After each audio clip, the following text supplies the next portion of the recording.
Hey everyone, welcome to today's episode of Faith and Furious. In this episode, we will be exploring why illegal mining is not just an environmental or economic problem, but also a spiritual one.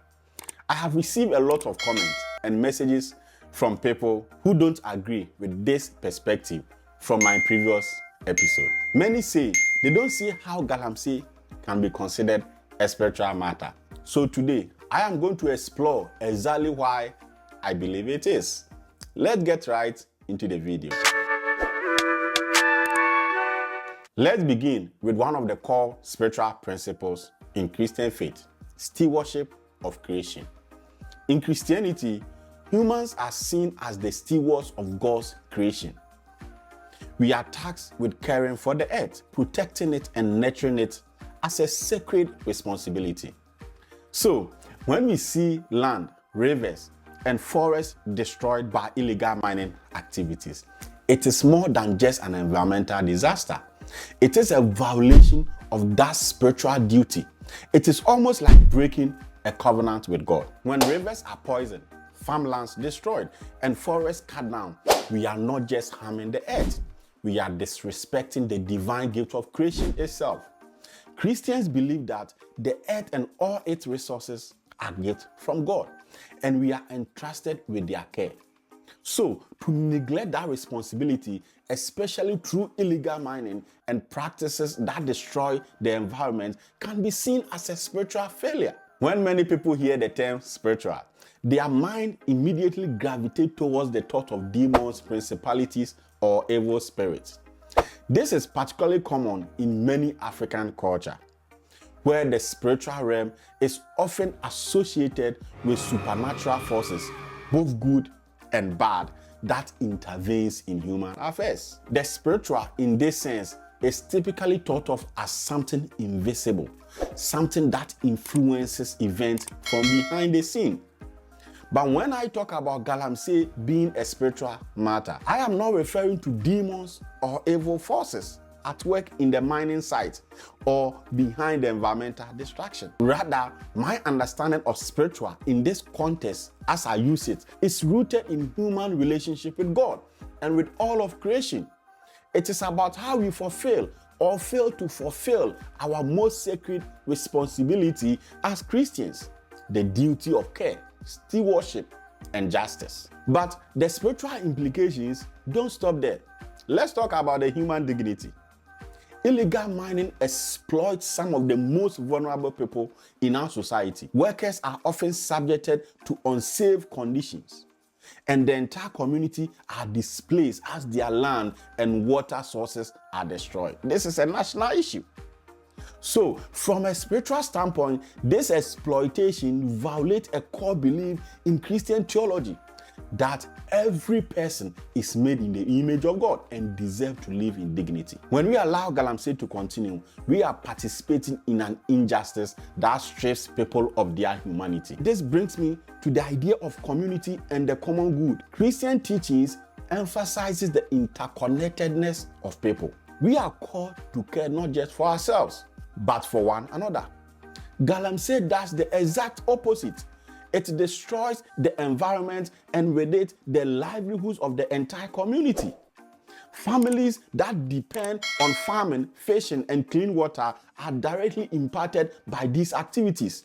We've seen the impact on newborn babies, the effect and the damages that newborn babies experience. This breakdown of community care and concern for the common good is a symptom of a deeper spiritual crisis. The pollution of the water bodies and the destruction of land isn't just harmful in a physical sense. It represents a spiritual breakdown in the way we care for one another and for the world around us. It represents our failure as Christians to uphold to God's creation and to uphold to loving one another. Now, let's talk about greed and materialism, because this is where we often see the heart of the issue. Illegal mining is driven by the pursuit of quick wealth. But in our Christian belief, we are warned against placing material gain above ethical and spiritual values. In this case, we see individuals, government officials, businesses pursuing profit at the expense of others' well-being and the environment. When wealth is accumulated unjustly or through destructive means, it often comes with spiritual consequences. It is a reflection of a misplaced priority, valuing gold over human life, valuing quick profit over long-term sustainability. We don't care about the future. We don't care about protecting God's environment and securing the environment for the future generation. This too is a spiritual failure. The excessive focus on material world that drives Galamsey reflects a deeper crisis of lack of values. We have forgotten the principles of love, justice, and care for our neighbors. This is the core belief of the Christian faith, to love our neighbors as ourselves. So, when I say Galamsey is a spiritual issue, I am talking about how it impacts our relationship with God and with others, and with the world around us. This is not just about demonic spirits or forces. It is about how we live out our faith in the real world. It is about how we let our light shine.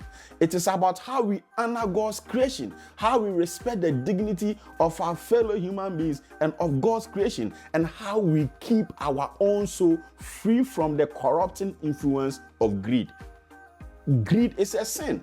Pursuit of greed is sinful. That is why it becomes spiritual. Addressing Galamsey is not just a matter of enforcing laws or cleaning up polluted rivers. That is important. That is something that we must call on the government. But as a church, it also calls for a deeper spiritual awakening. Most of the people who are involved in Galamsey sit in our pews. Most of the people who are pushing and sponsoring Galamsey sponsor church activities. They pay fat tithe. They pay huge sums of money. They support church projects. We need to remember that our relationship with God is tied to how we treat the earth and how we treat one another. This is a spiritual crisis that requires deeper spiritual reflection. It calls for the church to assess the message that we present to our people on the pulpit. It is a call to the church to look at our sermons. Our sermons reflect material world. Our sermons reflect greed. It pushes people into quick prosperity. That is something we must check as a church. I hope this has helped clarify why I believe Galamsey is a spiritual issue.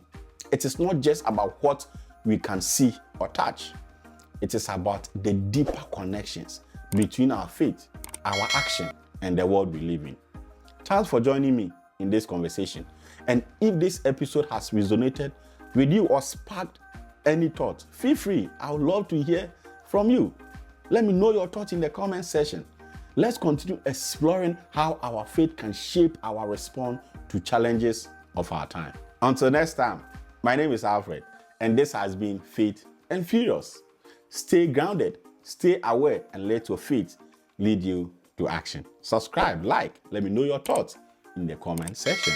And always remember, theology is fine. Trust me.